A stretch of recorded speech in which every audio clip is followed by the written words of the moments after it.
Here we go. We got some audio. Enlarge the screen. All right. So what I'm hoping to do in these videos is each night just tackle one rational function, and over the course of the next couple of weeks, we should see some patterns emerge so that you can graph these with more ease and hopefully deepen your understanding of what you're looking at. It takes time. Everything in math takes time. So here's what's called a rational function. It's called a rational function because rational numbers can be expressed in the form of a divided by b. A number like pi cannot. It's irrational. All right, so fancy name for, we're looking at a fraction. And we've been talking about them in class. Fractions can be positive, they can be negative, they can be big, they can be small, they can equal zero, they can be undefined. And generally speaking, most all of that happens in these analyses. Sometimes there's some domain restrictions, sometimes there's some range restrictions. But in order to see these, well, I think we're going to have to do a bunch of them over time. So let's start with what kind of questions will be asked of you. Finding x-intercept or intercepts. I should put a little slash. We might have more than one x-intercept. Finding y-intercept. Equations of asymptotes, points of discontinuity, looking at intervals when they're increasing, decreasing, questions like that. So what is the first step in analysis? Well, first step in analysis is looking at what you're asked to analyze. And so I can immediately see some information jumping off the board here. First thing I can see is that I have x squared in the denominator, x squared in the numerator. And whenever you have a situation where a x to the n over b x to the n, and n being the biggest power in the fraction, when you put big numbers in, big numbers, when I think of big numbers for rational functions, I think of the number 100 or bigger. When you do that, those cancel, and you get a over b. In other words, the bigger the number, the closer you are to a over b, and that's constant. Okay, so I can already see that sketching this, there's going to be a constant out here. Let's put it that height. This graph is headed towards, in this case, 2 divided by 1, 2.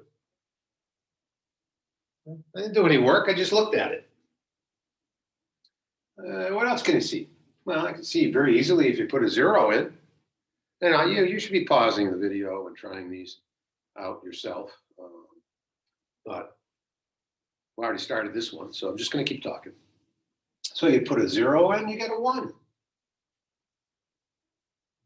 I'm not sure which side I want to put this on yet. We'll put it, well, I haven't factored it yet. We'll put it here. I might have to erase and move it over here. We'll see. Probably going this way, but we'll see. All right, so that is immediate. What else? Nothing that I might say at the moment, so we'll factor it now. We'll write these as products. All right, so 2x squared minus 8, we'll come over here and put it in factored form, is 2 times x plus 2 times x minus 2. Then the denominator is x minus 4 times x plus 2.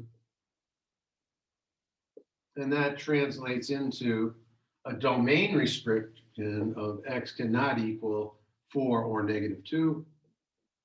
We got to keep that in mind as we go forward, because I can reduce this fraction to 2x minus 2 over x minus 4. So that's what I'm really looking at right now. And keeping in mind, x can't equal negative 2. I don't want to lose sight of that. So when I'm done, I got to do a little cleanup act. All right. So let's talk about that cleanup act right now. We'll do it later. All right, so where are we at? So we got the y-intercept. End behavior, again, when my x values get big, my fraction is approaching y equals 2. And it doesn't matter whether I head towards positive infinity or negative infinity, y equals 2. And so how do we write that? We write that as the limit of f of x as x goes to either plus or minus infinity, doesn't matter. My fraction, the y values, are heading close to 2. Okay. We can put 100 in and take a look at that. 100 minus 2, 98. 98 times 2 is 196. 100 minus 4 is 96. That is near the integer 2. And if I want to get it closer to 2, all I have to do is pick a bigger x value. Okay.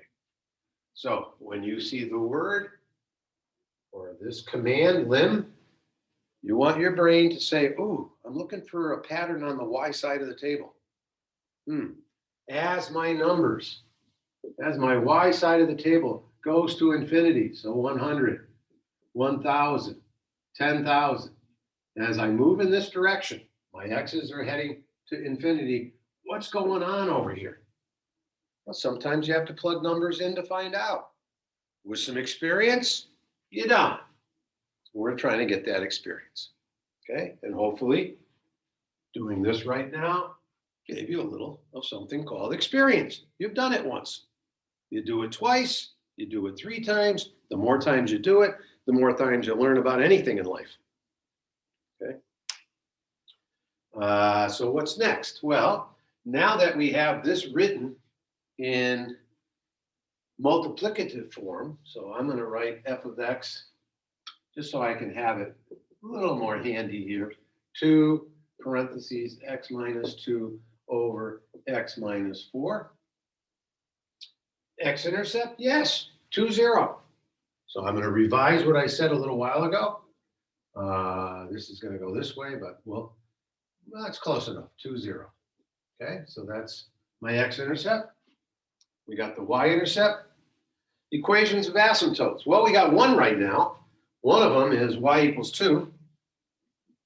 And I suppose we want to look at this and say, ooh, x equals 4.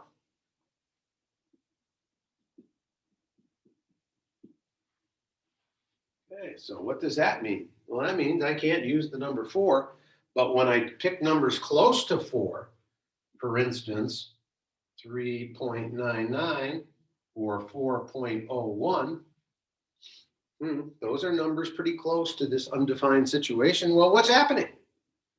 Well, what's happening is when I put those numbers in here, I get a sign change for one thing, okay? But a 2 times 4.01 minus 2 divided by 4.01 minus 4, well, there's a fraction. You have a feeling for the size of that fraction? Well, I guess we can get rid of the 4's here. Ooh, all of a sudden I've created a denominator that's really tiny. And 4 minus 2 is roughly 2. Right? So I've really created 4 divided by 1 over 100. 1 over 100 goes into 1 100 times.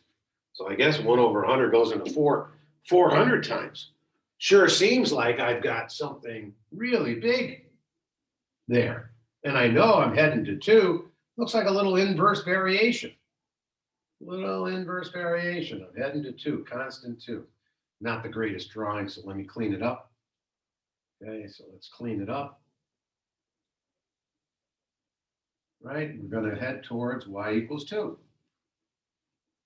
So how would I write that? Well, the limit of f of x as x goes to 4 from the right.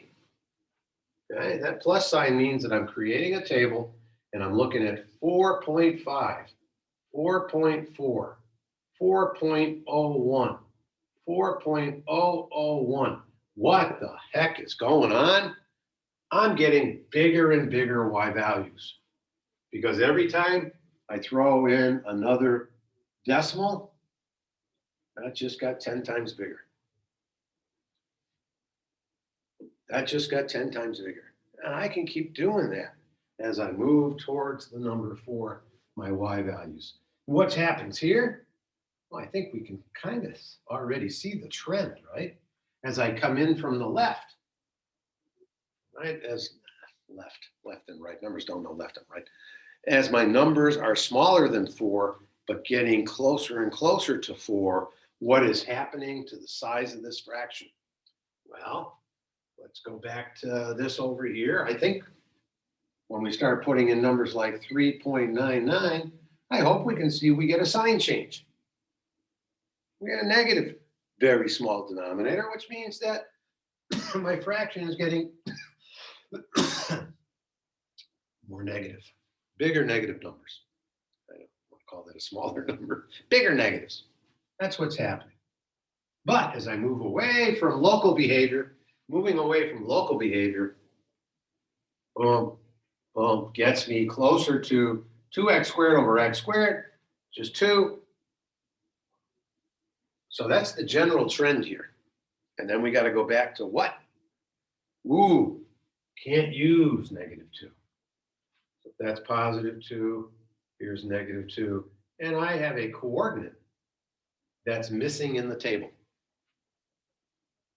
I've just extracted it, taken it out of the table. The question is, in the table, what do I get for negative 2? Undefined here, but it's not undefined over here. It is not undefined over here, and that was x minus 4, I believe. Yes. And so I can drop negative 2 in here, and if I do, I get 2 times negative 4 over 2 minus 4, negative 2 minus 4, excuse me, and that becomes negative 8 over negative 6. Oh, okay, so negative 4/3. Positive 4/3, excuse me. Right, positive 4/3. And then we go over and we go, does it look like that might be the coordinate, negative 2 comma 4/3? I hope so. Hope it does. All right, so we've got ourselves a point of discontinuity. And that point of discontinuity is negative 2 4/3. A point, an x and a y value. Discontinuity means if I'm moving my finger and following the graph, oops, I have to hop over that. That's a discontinuous. It's not a smooth tabular process because we have a little problem here because that's undefined in the original function. We call that a point of discontinuity. Okay, what am I missing? Oh, intervals, increasing, decreasing. So what does it mean, increasing, decreasing? It means follow your finger. Decreasing. What's that mean? As I pick numbers on this ruler, that's all the x-axis is a collection of numbers. As I use different numbers in this vicinity, my y values are coming down. They're not coming down very fast on the left. Over here in the second quadrant, they don't seem to be decreasing quickly, but they seem to be decreasing more quickly as I start approaching the number x equals 4 from the left. Now, why is that? So I know I should change this, right? So as the limit of f of x as x approaches 4 from the left, oh, where's it go? Where are my y values going? Negative infinity. Oh, that's got a good one. Negative infinity. Okay, well, that's a pretty bad negative infinity site. Okay, this is all about the y values. Y values, right? X is independent, just like the digits on your timepiece. They're just numbers that you put into a calculation. The action is what kind of y values are we getting out? So decreasing. Oh, still decreasing. Got a sign change, but this function is basically always decreasing except at negative 2 because the value doesn't exist, and at positive 4 because the function is undefined there. Everywhere else, my y values in the table, you start with a y value, the next one's going to be smaller than the one above it. Okay, so that's what's going on here, and that's our rational function problem for the night. I just want to make sure I haven't missed anything. No, that's enough practice, and we'll do that again tomorrow night with a different function, and maybe tomorrow night's function won't have a 2, maybe we'll just have a 1, and we'll talk about, well, what can we immediately see when that's the situation? because it's a whole different picture, whole different fraction. All right, that's good for that. And then we'll do this for a week or two, and then we'll do some cubics, and hopefully that'll be something that you will benefit from.